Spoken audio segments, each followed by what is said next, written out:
But you agree that Hamas should free the hostages now. That's a that's progress on your part, Shapeshifter. Congratulations. Can we get some progress on you thinking that maybe deporting all Gazans is bad? Just for your channel, for your 3 followers. Maybe I'm just a random guy on the internet that doesn't support terrorism and murder and hostage taking, unlike you and Amir and all your terrorist supporting and potential terrorist friends. John, do it for the FBI. Tell the FBI that you think all Gazans should be deported. Tell them. Send them a clip of you saying that. Why to the FBI? Do you think it's illegal to think like this? No, I think the FBI should have the context of John's videos. Why do you think? What is the point? Why would the FBI be involved in someone's opinion about whether Gaza should stay in Gaza Strip or not? No, you gotta imply that it's illegal to think like this. No. I think the FBI might not want to know something about the person that's sending them all these videos. But you're right; they shouldn't investigate. Forget the I in FBI. It should be called the FBI. Yeah, the FBI should not investigate Amir and his terrorist supporters and potential terrorist room that you take part in, Shape. The FBI should not be investigating you or Amir, and they shouldn't be concerned with what people are saying on Clown House, which constitutes law breaking, criminal terrorism supporters. You're breaking the law doing what you're doing.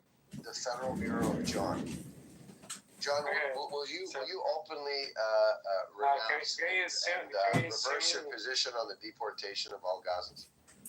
Okay. Are you pro-Gaza? See, this is the difference between you and me. I want to save lives. I want these people's lives saved. I want them brought to safety. Where they're at is very dangerous. We need to get hundreds of thousands of them out in a mass deportation event as soon as possible and bring them to safety in Jordan.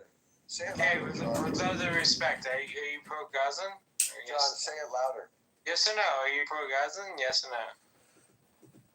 Can we put a vote in the room? You can say yes or no. Should Gazans be why deported? is it such a simple thing? It's just so simple. Either you're yes or no. I say save the Gazans, bring them to Jordan, and liberate and save the hostages as soon as possible. You come on here and waste everybody's time, Shapeshifter. If you were king of the world, Shapeshifter, what would you do for we the people? You waste everybody's time with your. So your answer is no. Your so-called funny jokes. Okay, let the record show. Some of them are actually funny. Most of them are not, which is why I use the term so-called. Go ahead, John. You're just a shapeshifter. You got opinions on both sides of the fence. You got no position because you're on one side of the fence. I'm on the pole here doing a yoga pose. You waste everybody's time with your bullshit. And I bet your wife doesn't appreciate the fact that you're on a stupid social audio chit-chat app for fucking kids. Your wife is probably like, what's wrong with my husband? Why is he on this fucking stupid app all day long? Get a life, loser, and love your life. Love your wife. As opposed to you. Hear that silence, John? That's your brain trying to figure out what to say. It's hard, isn't it? I'm just saying, when somebody brings the roast, I appreciate that you can take it at least. What do you think my wife would think of you, who sits there recording 5 phones in parallel with stuff? She's probably wondering why you're now in my recording for like 2 hours. Like, what? My husband's a loser. On a Saturday, he's wasting his fucking time talking to some loser, recording him on a fucking app? What a loser my husband is. Let's talk, John, stop trying to steer yourself. But what do you think she would think of you right now? Listen, my opinion of myself is more important than what your fucking wife's opinion is of me, you fucking strugach, you loser shape. I completely agree, and I share your view on that. I want to stop the personal thing. Thank you. John is taking his own idea. Nobody serious wants to deport anybody. Nobody wants to expel anybody. Obviously, Jews hold ourselves to a higher standard of morality than the people we're fighting in Gaza now, who are committing war crimes every second. I'm talking about Hamas, Palestinian Islamic Jihad, Hezbollah, and any other terror group that we're fighting right now. However, if people want to leave a war zone, they should be permitted to do so and not threatened with weapons the way Hamas threatens people. I agree. I agree. I'm glad you're not taking the John deportation angle. Well, he's playing. I'm entitled to my own opinion. I'm an American. I'm not Israeli, and I'm not Jewish. My mother is gorgeous. Okay, Shape. So this is my personal opinion. Fuck around and find out. Terrorists should not be supported. They should be shat on and shot at, kill or be killed. In my opinion, with these people. Are you going to include that in your video? Okay, let's be nice. Let's be nice. You know, whether or not he's Jewish does not bring it to the conversation. Where do we go from here, guys? But, you know, it's up to you.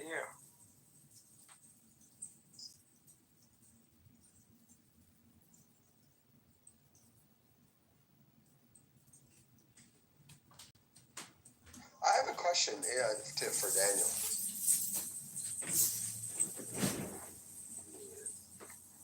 Okay. So, Shape, I got a question for you. If you were president of the world, king of the world, what would you do for the Palestinian people, and what would you do for the Israeli people? That's actually a really good question. Man, I'm the king of the world, but I would let Shape be the king. okay, fine. Good question. That is a really good question, John. Bring your recording devices real close to the mic while I try to. I think it's not a great question. Okay, David. Go ahead, David. Please write the question in the chat. Right. I'd Let me say, like, 1 to 10. go ahead, David. Answer the question. No, Well, as somebody directed at you, Shape. who understands, like, the back and forth, like, it's trying to be nice. But the answer is not to say, like, this question is, it's amazing. That's not the answer. No offense. I just want to make sure you're done answering the question. Well, I mean, Okay, let's hear Shape's answer. okay, sorry.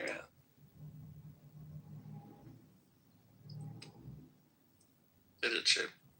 Rewrote football. He was that exceptional. Oh, we guys are. Oh, okay. Unfortunately, John left the room.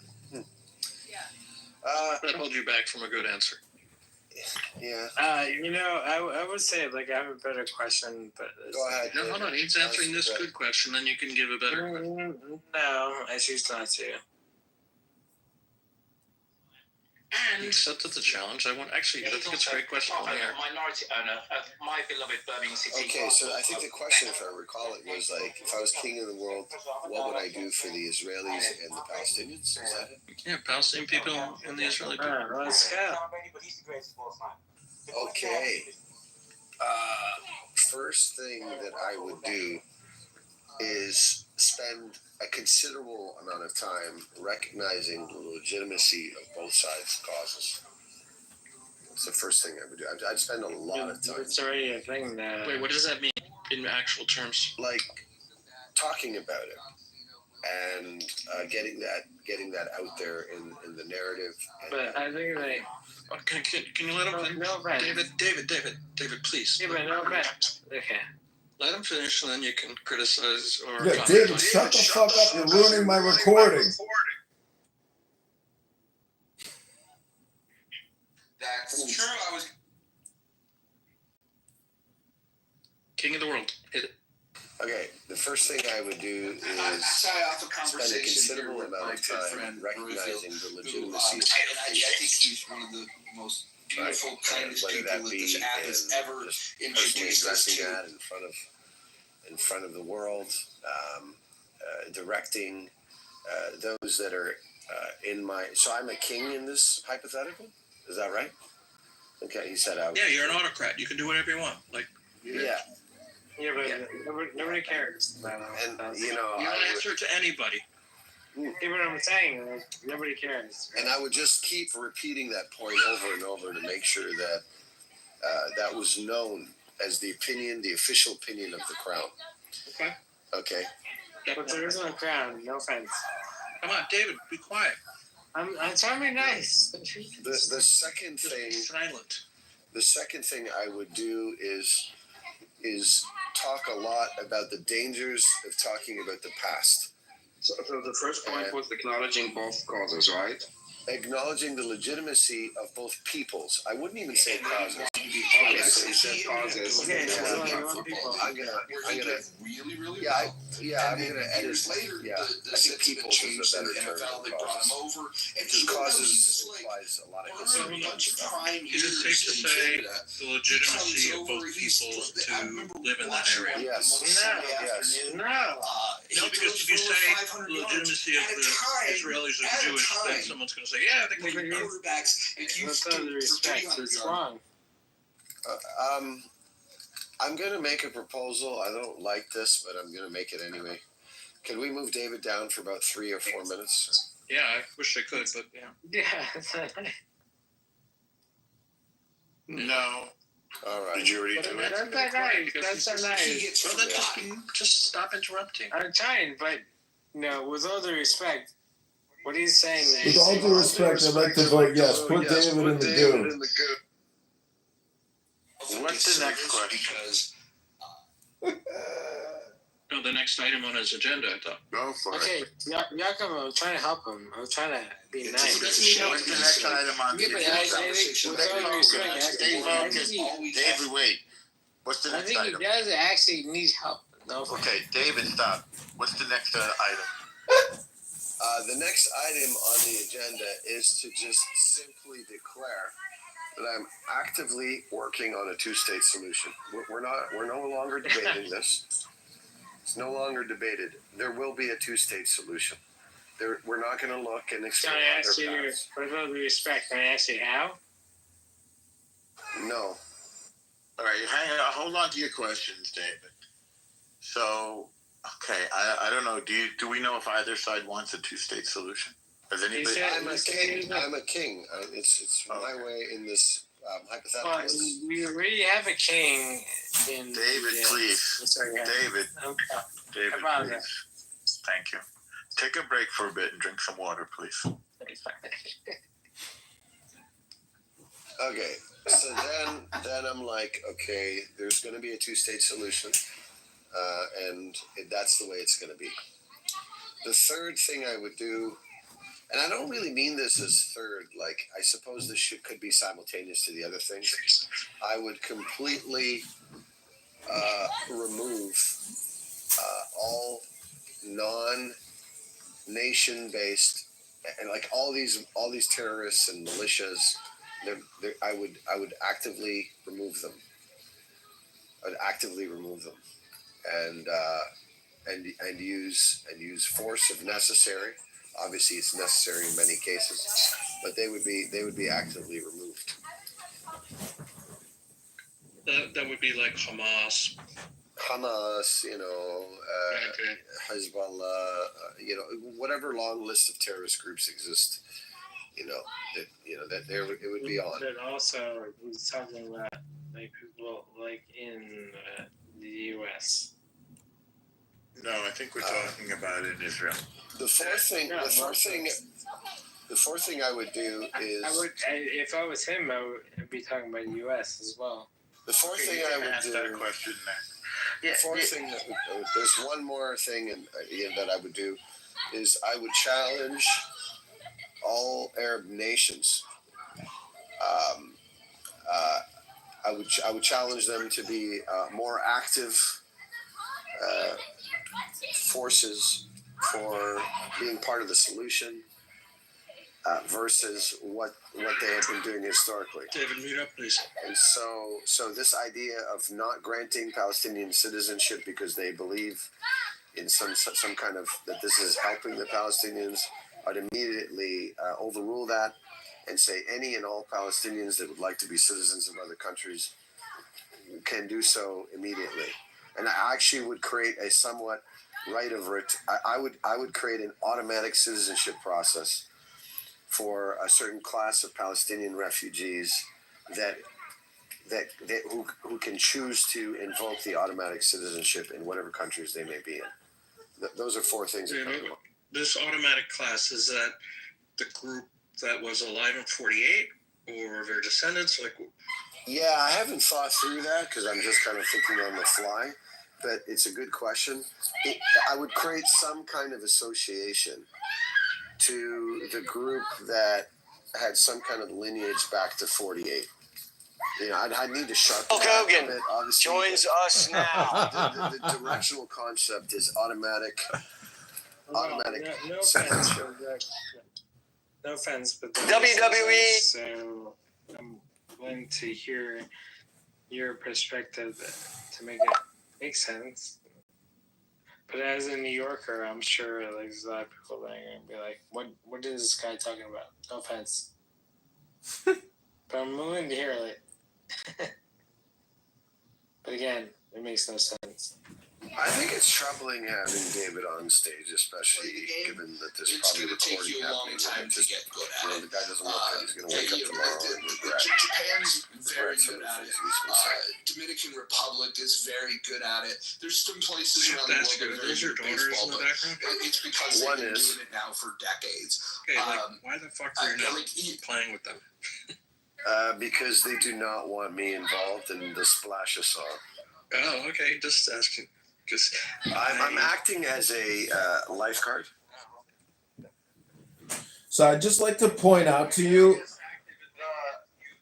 Shapeshifter, that when given a leadership position as king of the world, you gave the most lackadaisical, pathetic response I've ever heard. 4 simple little bullet points. I'd like a rehash and a compression of what you just said. Please tell us what you just told us, Dr. Shape. Thank you very little. I don't know why you're amazing. But I think that's the learning curve for baseball. Basically, he wants the terrorists out, and he wants the Palestinians to have a state. I heard what he said. And the Jews to have a strong and prospering homeland. Right. Where is and if any Jew was expelled from any Arab country, then they deserve to have their whatever they were, whatever they had confiscated or whatever they lost. Of course, you would be in favor of them. I'd like that. That'll be item number 5. I'd sign off on that. Can I add number 6, King? Yes, sir. Which would be if this all went into place and there was truly, quote, peace and 2 countries side by side, that the Arab countries recognize Israel. Yeah. Oh, that's another fantastic one. Yes. I mean, you gotta lock that shit down. That's huge. Like that. It's on paper, so who knows what it actually means? But that kind of is implied in my first one, but you've made it. It really, I don't. To be honest, it just says you recognize as king. You're like. No, I would lock it in. Yeah, you're right. I'd lock it in 100%. In fact, I might go as far as.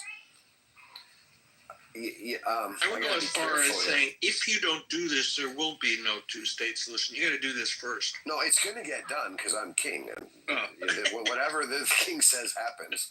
But I'm trying to going. Well, if I'm king and someone's actively speaking against it, what's my position? Like, am I just going to let them do that, or am I going to get dungeons? You have to potentially. Yeah, dungeons. Look, there will be. Look, it wouldn't be an automatic dungeon thing, but dungeons could be in play for anyone that's trying to undermine the peace process, blow up buses, kill innocent people. I mean, definitely dungeons in play for actual terrorists, but people that are actively trying to stall the peace process through clever, covert means, they're not just going to be allowed to walk around on TikTok doing videos. There's some of the videos may be taken down politely.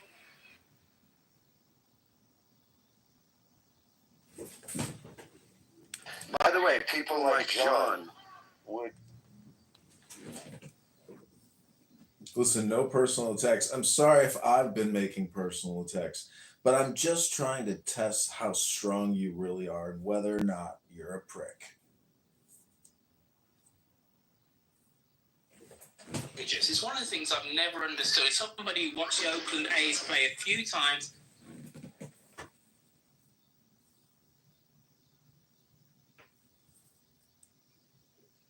At a faster speed. I think the without problem with Shapeshifter's position, Shapeshifter left. Somebody, what happened? Maybe he had to leave and talk to his kid. The problem with Shapeshifter's position is he responded as a reasonable guy. Even though he was king, he was being reasonable. And I think Israel has spent some 70 years or so believing that if we treat our neighbors with dignity and respect and even thoughtfulness and regard, they will respond the same way.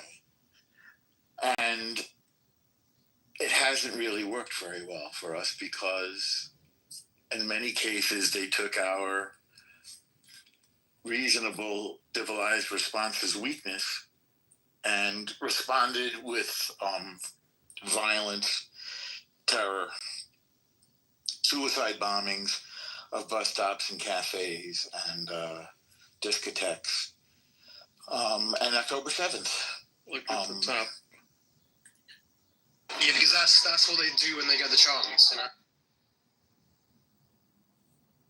Yeah, we talked about manipulation and other things. Look at the top. I don't know what percentage of, I always believed, because I'm like a New York liberal, and I always believed that what Israel believed, if you treat somebody nicely, they'll treat you nicely back.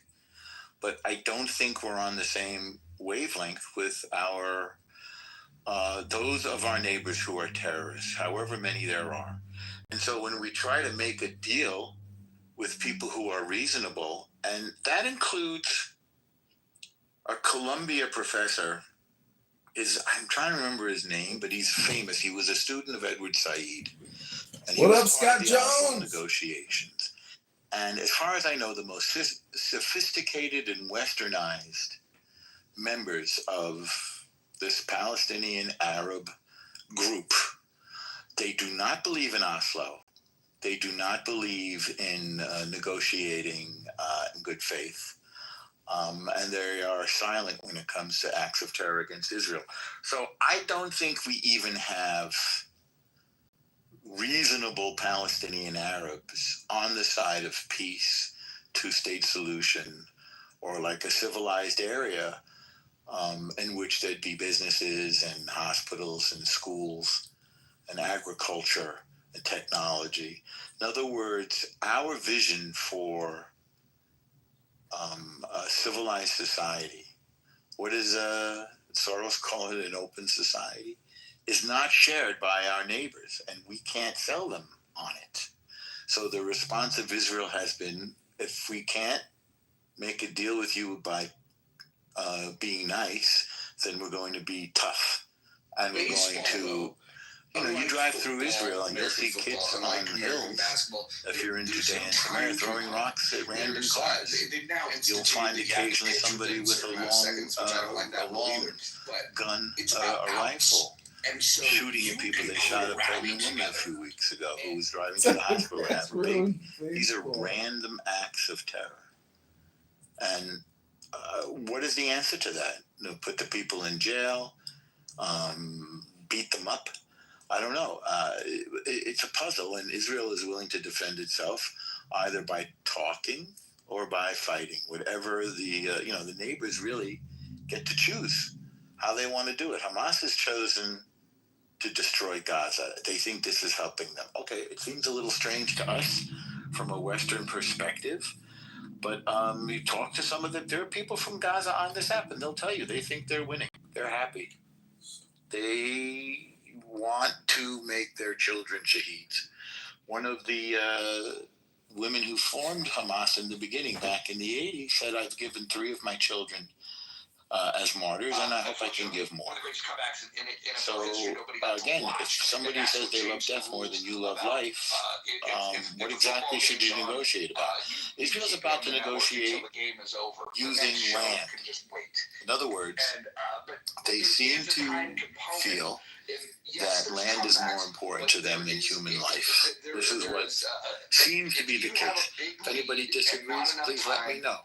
So, because the status of Gaza is because the status... Yeah, so I'm currently out at the moment, so I can't speak and hear somebody speaking, so I'm just going to say what I have to say and I'm going to turn it off. But yeah, it reminds me of that. It reminds me of that quote that there'll never be peace in the Middle East until the Palestinians not to educate their children more than their hatred for Jews. And I think this is a problem because it basically, there's a lot to the quote. It basically means that peace cannot happen as long as the next generation is raised with similar hatred, right? So education is obviously one of the most powerful things we can do in terms of shaping how children see the world and other people. But when the kids grow up learning this sort of hate instead of understanding, that hate becomes a big part of their identity, right? It makes it very hard for them to imagine living like peacefully with people. They've been taught from a very young age to fear what it's like. So I think as long as the Palestinians keep teaching their children to hate instead of being kind and respect, that cycle is just going to be ongoing. And I think it's about teaching values. So I think for peace to happen, both sides of the conflict need to see each other as human beings, but that change would only really start with how the kids within the Palestinian area is raised. And the more importance they place on teaching their kids about learning that sort of empathy and what's that word? Coexistence, yeah. Rather than that hatred, that would help create a new generation of peace. This isn't just about ignoring sort of past problems and injustices, it's also about passing down sort of that sort of hatred as like almost like a legacy. So I think that's a big part of the problem. That's what I want to say. Don't. That was drunk, David. We can't. He's drunk at 11:26 in the a.m. Go on. No. Well, I literally finished the point. It doesn't really matter what your stature is, as long as you can down that pitch. And to make the point earlier about the constant running that the footballers do. So in an average game of an hour and a half, a footballer will run 5 to 6 to 7 miles. Who is offering to put down the continuously on the go. I was about to say, on the subject of Gaza, it's never been determined whose land that land of Gaza is. Egypt had it up until, I believe, 1978 or so, and didn't want it, and so walked away. Israel said, fine, we'll leave the people of Gaza there, and we'll make some settlements. Then Prime Minister Ariel Sharon. The reason why Spud Webb was not only was he 5'6" playing in the NBA, he also won the slam dunk contest, which is pretty impressive for somebody 5'6". But more impressive is Muggsy Bogues, who was a starting point guard for the Charlotte Hornets at 5'3", playing against Giants. The reason why he was able to play so effectively is because of his low center of gravity. Stealing the ball from him was very difficult. In fact, I don't know if it still holds, but when he had retired, he had the best ratio of assists to turnover. His passes were very accurate, and I think it's because of the low angles that he was able to deliver his passes in. But 5'3", playing in the NBA, pretty amazing. I think he played for the Bulls too, right? I'd have to go look. His prime years were with Charlotte. He didn't have a super long career though. He's like the midget of the NBA. So do you think that all of these sports, if we were to cumulate or do a total of all the taxpayer funded assistance for all the, tax breaks on development or loans for developments of stadiums and all the media distribution, if we were to figure out that number, would people even give a fuck? I think some people give a fuck. I'd be interested to hear David's thoughts on this. There are tax breaks for the billionaire owners. That's why they buy those franchises.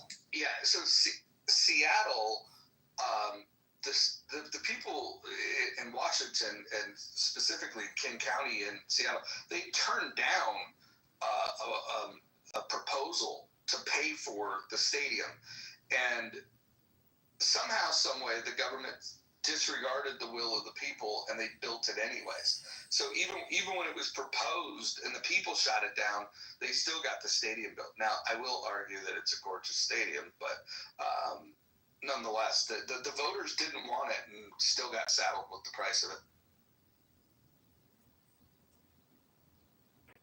Seems like there's one stadium we turned down, they did find private financing, but we have a beautiful baseball stadium. David, can I ask you a question? Do you want to grow the debt slowly, or do you want to, do you believe in borrowing more and spending more? And how do you feel about the national debt? John, your tenets are about as subtle as whiplash. Don't start with me with that, Just asking a question, David. Can't you just answer a direct question? Why does it have to be so, contagious or contentious? Without assuming what I think and what I know and what I'm going to say. Just asking a question, what you think about the debt and borrowing and spending. It's just a question. David, as your attorney, I encourage you not to answer. Here. I'm not trying to trigger you or gaslight you. I'm just asking a question, David. Jesus. Yeah, I'm answering your question. I didn't hear you answer anything. John, why don't you ask Royfield? Royfield's got some interesting thoughts when it comes to public policy. Royfield, we were just having a great sports conversation. What's happening here? I'm asking a question. John hijacking the test. I thought today's Saturday. I thought I could just have a little coffee, a little marmalade on toast, and relax. Moose, could I just say yesterday, though, when John was speaking and you guys tried to, filibuster him, and then that didn't work, the Exodus, it started with P, and then you're like, it's like, okay, I'm out. I want you guys to know that right after you guys left, we continued to pick up the conversation, and it picked up steam, and everybody was laughing because it was like a group of cartmen saying, "I'm going home." Like that was one of the gayer things I've seen, and I just want it to be known that type of heckler's veto will not stand in these parts. Good to know. I think I think it's all our right though, for solidarity or what have you. I mean, Moose, you do. Moose, I want to quote Mojo. He said the fact that he will sit here and listen to you guys have conversations about anything, but you're not willing to listen to hear him have conversations about anything. It's, in a green bean world, that's the way things should work. So when you guys get upset with me and you don't like what I bring up or how I sound or how I deliver, that's not a me problem. That's a you problem. Message sent is often not the message received. All right, we'll get back to sports. But I want to ask you guys: do you remember Jim Abbott? Does anybody remember Jim Abbott? I remember Abbott and Costello, but not Jim Abbott. Jim Abbott played for the Anaheim Angels, California Angels, when he first started playing there. He was the gentleman that had one hand. Do you remember him now? Negative. Again, I wasn't never a huge baseball fan, but that is fascinating. So he plays with one hand, and what he would do is he'd keep his glove in the armpit of his nubbed arm. And yeah. I just see the image in my head. That's right. It's called washing over now. Yeah. How long did he play for? He didn't have a super long career, but he did have to pitch a no-hitter once in Major League Baseball. And I always used to be really fascinated by him because he had good stuff. He wasn't just a starter; he was like a key starter on his team. Pitching a no-hitter is no easy task, right? But if I were a coach, what I would do is I would test his ability to do the fielding, because once he throws, he has to grab the glove from his nubbed arm, put it on the hand, field the ball, then put the glove back under the into his nubbed arm crevice, and then grab the ball and make the throw. There's some time that it takes to do that. He's very quick at it, but it's not as quick as fielding a ball, grabbing the ball, throwing a ball, right? If I were a coach, I would just instruct all of my hitters to bunt directly to the pitcher, and cause him. I would cause him to field the ball 100% of the time, and maybe it would fail as a strategy. But if I was a coach, especially if I had speed, I would. If I had speed guys, I would just that's what I would do. I would bunt 100% of the time. Stupid question, but I'm guessing he had a pinch hitter every time, to get out of batting. He played in the American League where they had a designated hitter, so there was always a pinch hitter for all American League pitchers. That's pretty fucking incredible. I don't think there's been one like him since. The interesting thing is, had he gotten to a World Series, when you play in the National League Park, when the National League team is at home, the pitcher is required to hit. It would have been very interesting what they would have done with him. You probably couldn't have even started him in the World Series. And who was that guy that was tripping his balls off on acid when he didn't realize he was supposed to pitch that day? And he pitched not a perfect game, but I believe a no-hitter. No fucking clue. I'll look it up, though. That sounds really fast. Wow. Like that was a baseball guy. He's like the most, what the hell's the guy's name? Yeah, anyway, the internet will tell us. Yeah, I'll go look it up. He didn't realize he was playing that day. You know, I know people use Clown House as like a complaint submission form a lot. So I do want to say that in Chicago, where we have one of the greatest American baseball stadiums, Wrigley Field, there is no parking. Former Mayor Rahm Emanuel sold our parking rights to Abu Dhabi, to a private investment fund. And there is no parking. They have built bike lanes everywhere. There literally is no more parking. So you have to come in on an Uber or public transportation, which is horrible because it's inundated with homeless people and rubbish and crime and murder. A 42-year-old Army veteran was murdered on the train. Moose, I'm not finished. Please hold. Please do not release until I finish. Do not release. And a 42-year-old Army veteran was stabbed to death by a 58-year-old African-American man while he was on his way to the airport. And he was a homeless indigent living on the train. The police do not police the trains in Chicago. So if you come to Chicago and you get off at O'Hare and you want to go downtown, you might get stabbed to death. You might get shot. The police have never policed the trains. It's a homeless shelter in the wintertime and in the summertime. Hardworking people go to work every morning, and it's filled with heroin addicts sleeping with bugs all over them, with bed bugs. The trains are inundated with bed bugs. So if you come to Chicago, either you're going to get stabbed, shot, or inundated with bed bugs. Remember that. That's how the mayor runs this town. It's lawless. The police look at their cell phones all day long. So that's my complaint, and thank you for listening. I hope this Clubhouse complaint submission is received with kindness. Thank you all very little. Jesus, high body count in Chicago. I just did a quick search. 2021, the city recorded 805 homicides during the pandemic. Yeah, it's trickling down into South Bend. You know that town, right?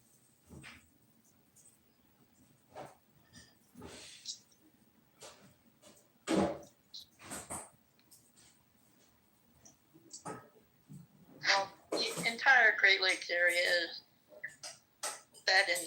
bug infested by Chicago. Joe B, it's true. A lot of pitchers do no hitters, but not many of them do it while they're tripping their face off on LSD. I just read about it, and what's I know, interesting... 95 feet. Hold on. What's interesting? So the guy's name is Doc Ellis. I've never heard this story. It's amazing. So thanks for bringing it up.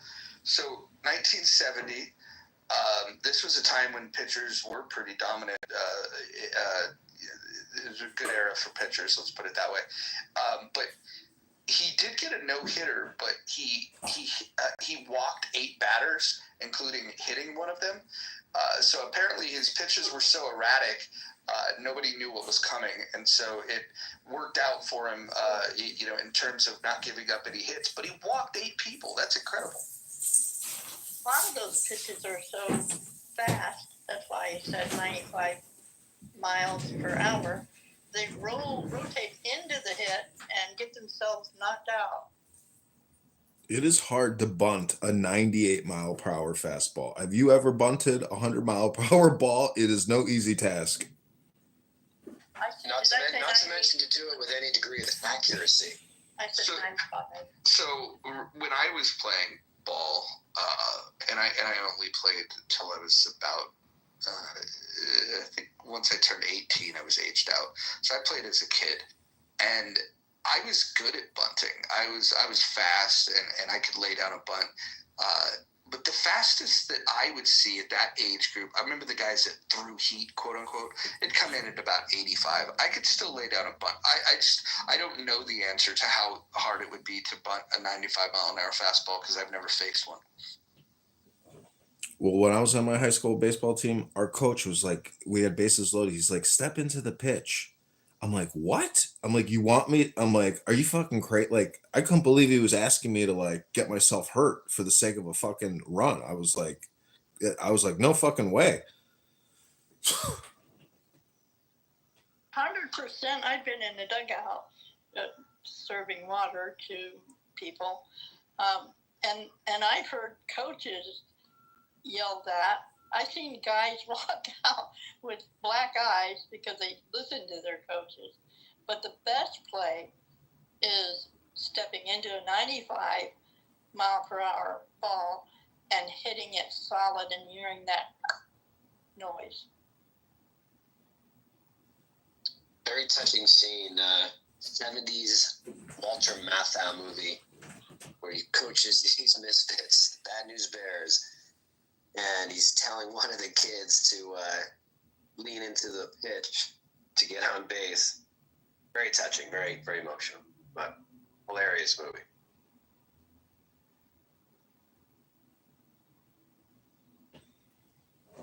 Why do the guys oil up their glove? I just always wondered about that. It would seem awkward. I think it's because it opens and closes quicker. Roger could probably.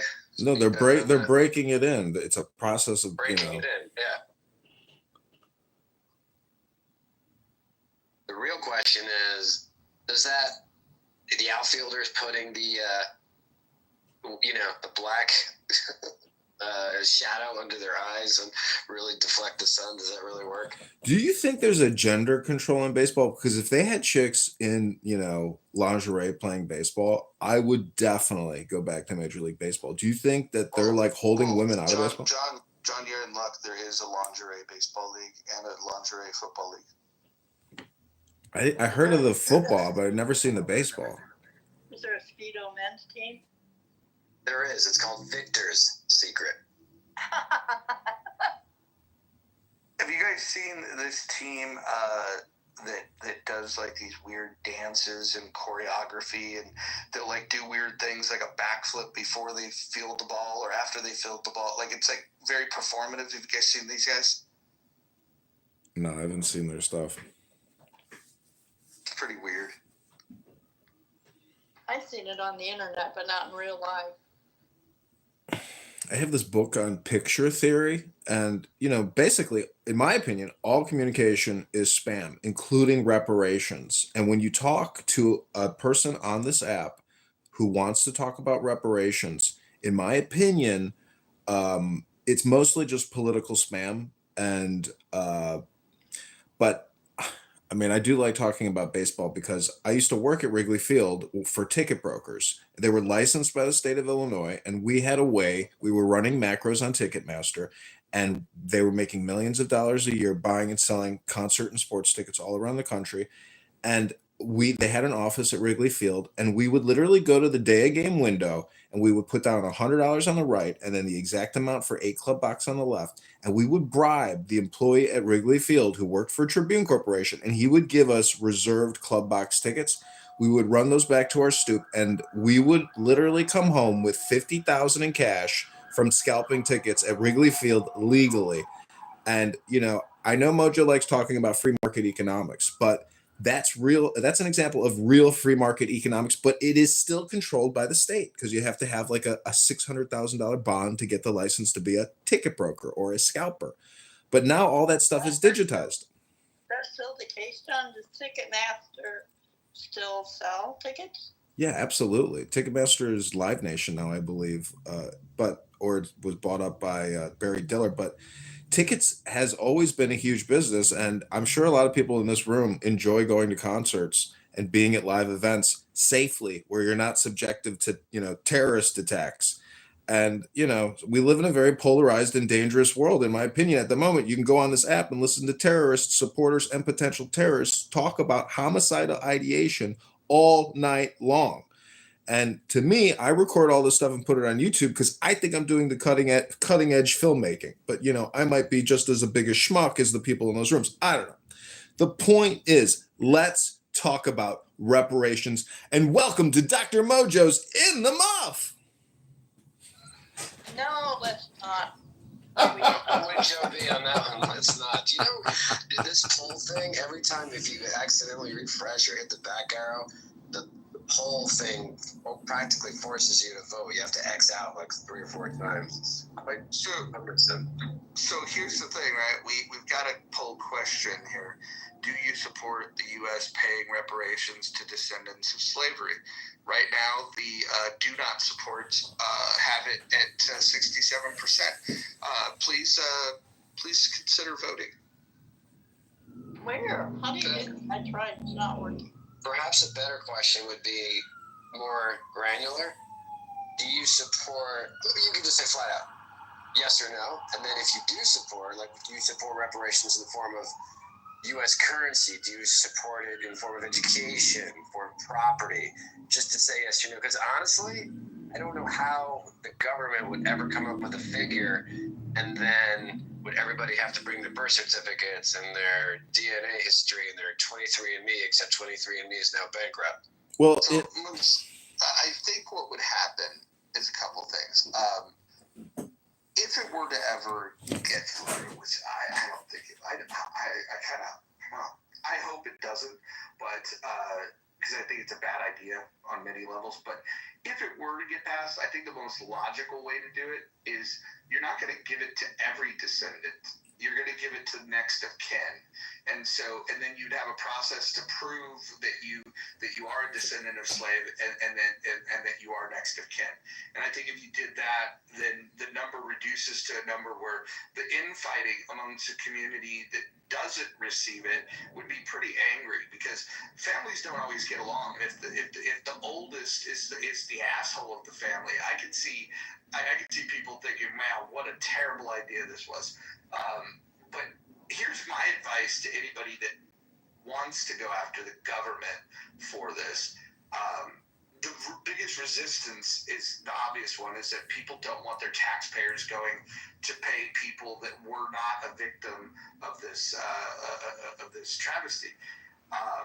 So to get around that, I would argue that if I were in that camp, I would not be looking for a cash payment from taxpayers. What I would look for is a settlement where the U.S. government gives government-owned land to the people that can prove that they're descendants of slaves.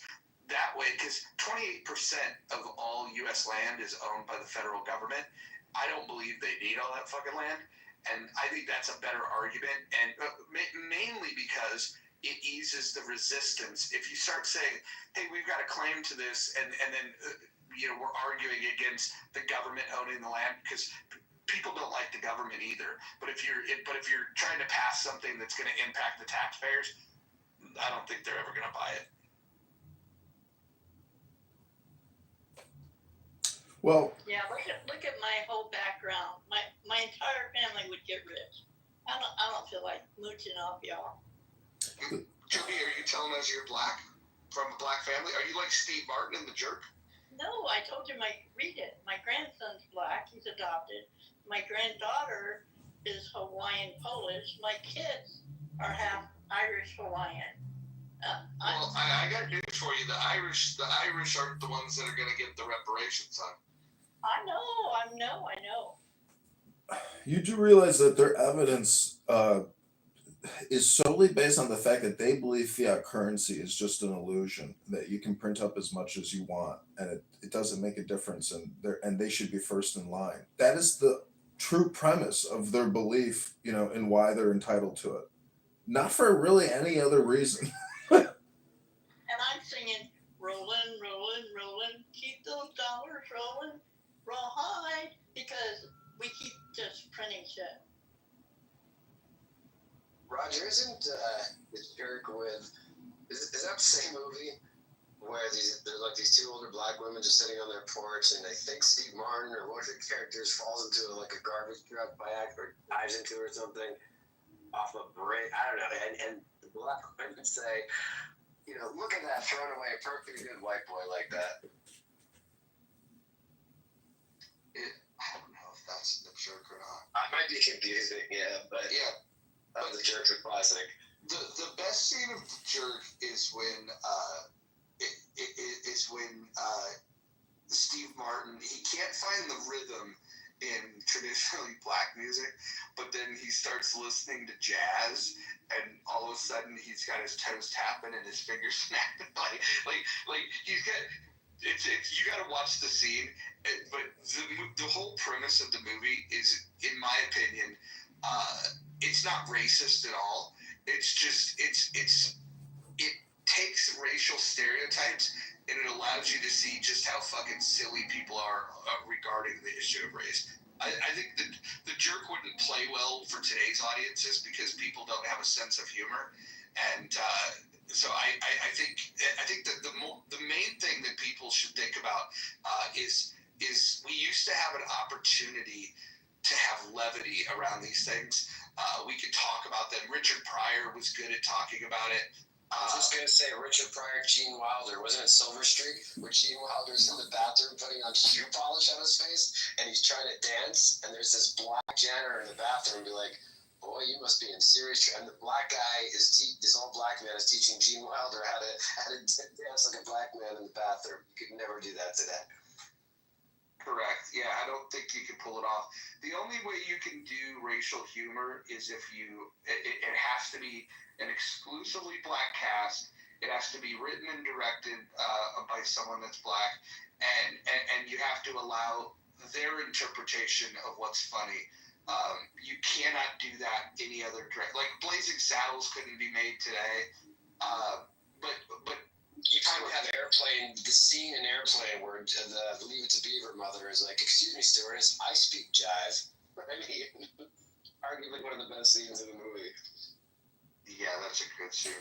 Oh, so Mojo, I wanted to bring up yesterday. I was live streaming Nelson Apega and Grant Cardone and Cindy Stumpo into Chatter. So I created a Chatter account and I was live streaming it with the video feature into Chatter. Talking about these people, like I don't know why you guys are jumping on this. Well, I just wanted to. I wanted to submit a note on it. I am so tired of talking about these people. I know, but I wanted to submit a note that my account was promptly terminated, and all 5 of my live streams were also terminated. So whoever, he's a coward. Grant Cardone, all of them. Well, anyways, Nelson Apega. But this was the funny part. So I created it. First, I joined the house in the news or whatever it is. So Rohan is in my room watching me live stream. So I don't know if Rohan complained, but I was laughing seeing Rohan appear in my room. But anyways, I just wanted to bring that up because that was my first time ever using it, and I will never use it again unless I want to try to fuck with him again. But that's the only reason I wanted to bring it up, Dr. Adams, was if there's somebody listening out there, I just wanted to share it. Thank you all very much. So let me ask you a question, Edmund. And you're all about like social programming, and you call out a lot of shit, which truthfully is repetitive programming and brainwashing. You don't think that this ridiculous advertising campaign that they're doing to drive people, bully them, and shame them onto an app, and to telling them that the app that they're currently using it is convenient, works for them, but because you're so stupid and because you don't believe in the American dream or these people that I don't know from a can of paint, that you should join this app. Like you don't think that has elements of social engineering, manipulation, abuse, and programming? Well, the app is barely usable. I doubt they'll have the money to even keep it going. The navigation on it is so complicated and it's a terrible app. And like Dr. Mojo said, there's like 2 women with puckered out, lips with Botox. Like that's the whole thing.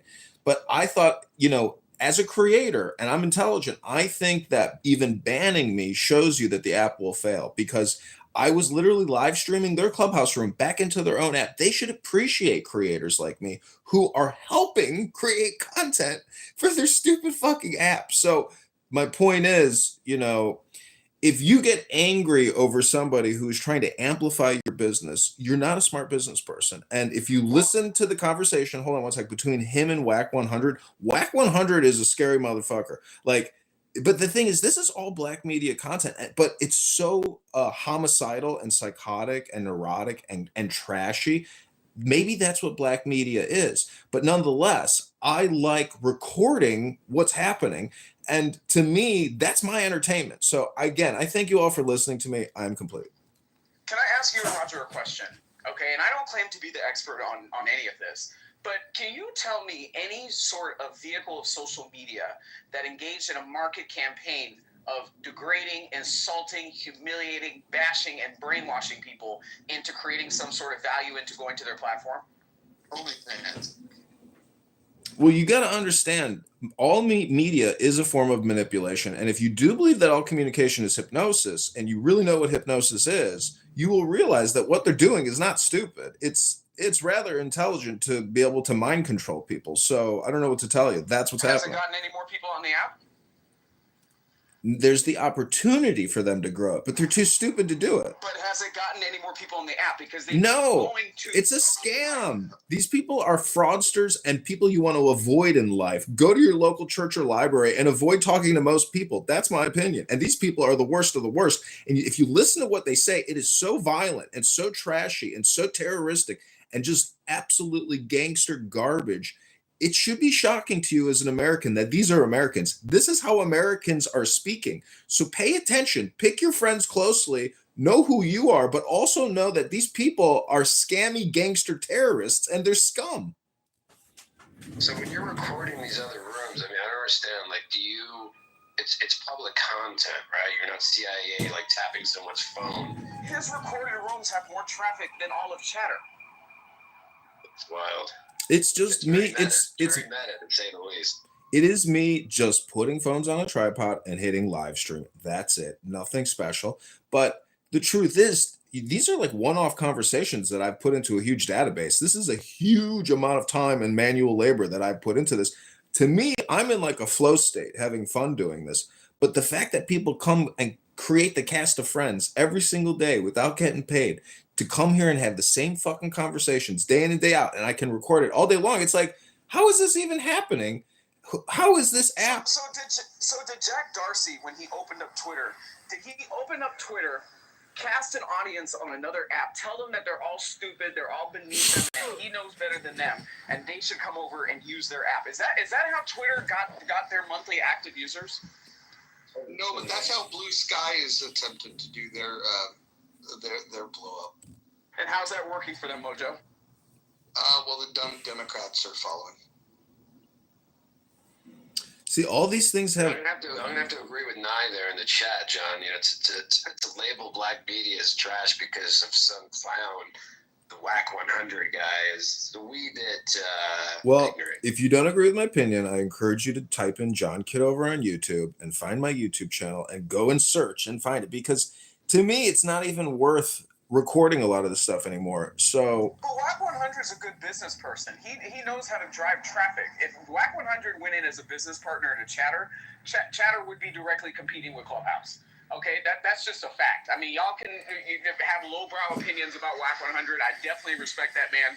He's a brilliant business person. I definitely think that he's probably driven more media traffic than probably anybody on the stage. So, I mean, let's give Whack 100 credit where Whack 100 is due. listen, Is he a music producer? What's his bag? he's a great public speaker. He's extremely tough. And you should hear him roast Nelson. See, honestly, I kind of like listening to it. Maybe it's a me problem, but when I hear these insane voices screaming at each other, and I'm talking like, if you listen to my recording, you're like, it's crazy. Like, it's a fucking bang room, you know? But you don't have Whack 100 trying to drive traffic by shit on people and telling them how much better he is than them. He'll offer experience, he'll offer insight, but shitting on people, that's not how he amassed his traffic and his following. And that's what I'm saying. There's a difference. You catch more flies with honey. No, I'm not saying he was. Well, anyways, whatever. Whack 100 is a special man, and he's a powerful man. I don't know what to tell you. Like, I don't want to fuck with that guy. Edmund's making the point that a lot of rooms on Clubhouse that are black majority are just a lot of yelling fest. There's not a lot of actual engagement of discussion going on. Like the highbrow and white chillism, the controlled intellectual discourse and white chillism. Hey, have you guys heard the story that Whack has been accused of being a federal informant? I just read that. Well, the point is, those bang rooms, when you compare that to, like, say, chillism, those bang rooms from a recording perspective are a lot more interesting. And those are people who are doing real things in quotations. But, as somebody who spent my time creating a chatter profile to have it terminated within less than a day and to have all my live streams turned off, to me, that's very frustrating, a waste of my time, and not a very good user experience. I'm complete. You're not Thank you. missing anything. There's nobody over there. That's my whole point. Oh my God. There's nobody over there. But,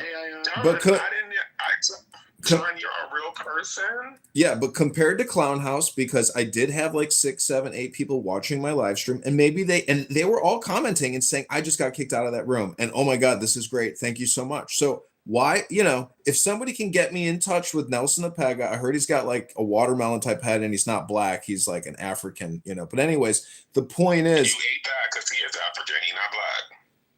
Do you think he's a good father? Because he's got a baby now. Like, Let's not do that. Let's not do that. This room is not about personal attacks on people. Yeah, let's not do that.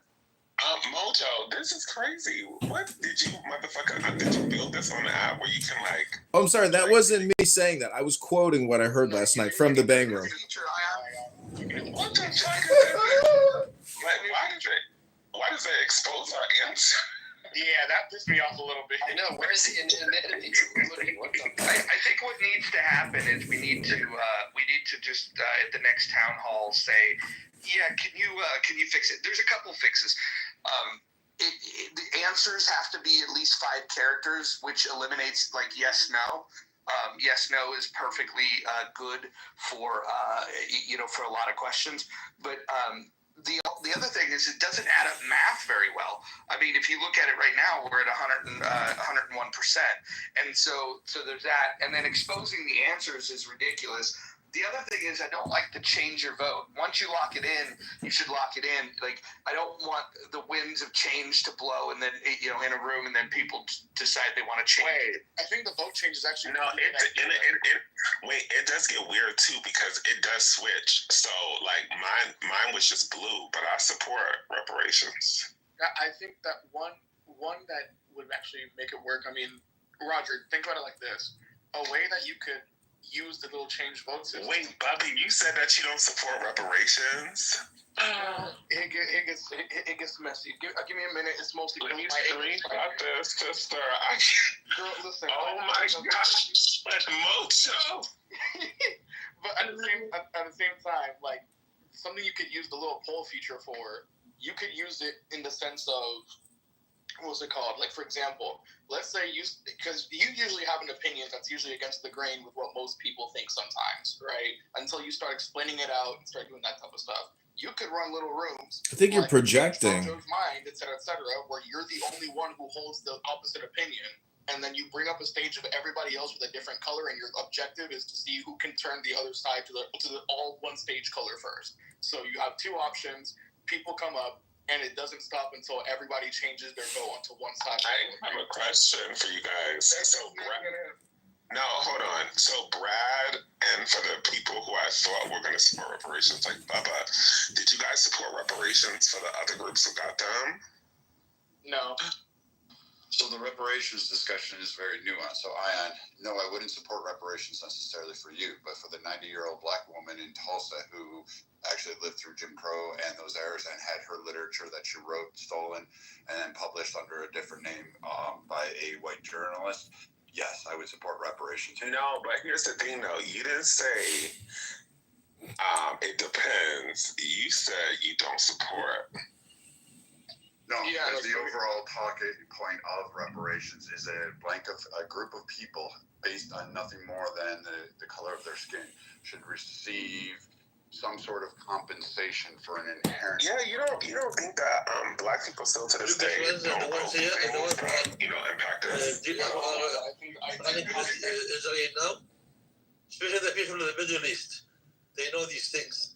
And then Netanyahu is taking you to war because he knows he will go to court. He doesn't go to. Can I ask you a question? That's why he keeps killing the Palestinians. Can I ask you a question? When he tells them they are being killed, and thousands of Palestinians are being killed, this is This is not just, at all. Where is he Can from? I ask you a question? Hold on. Can I ask you a question?